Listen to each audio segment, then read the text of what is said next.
পড়েছে যেই নজর একবার তোর দিকে দিয়েছি যা ছিল তোকে সবটা লিখে চাইলে জীবন তোকে দিতে পারি আমি তো তুই শুধু আমারই।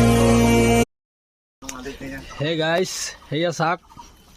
মাত্ৰ পূজা হৈছে এওঁ পইচা লৈ পলাই আছে 1 মিনিটত ৰখা নাই আৰু সেয়া চাওক কেনেকুৱা পলাইছে আহিও কেনেকুৱা সেই বস্তু এইটো ঐ এনেকুৱা কি ঐ ঐ ঐ ক'ত যাওঁ ঐ এইফালে চাওঁ চিধা দোকানলৈ যাওঁ নি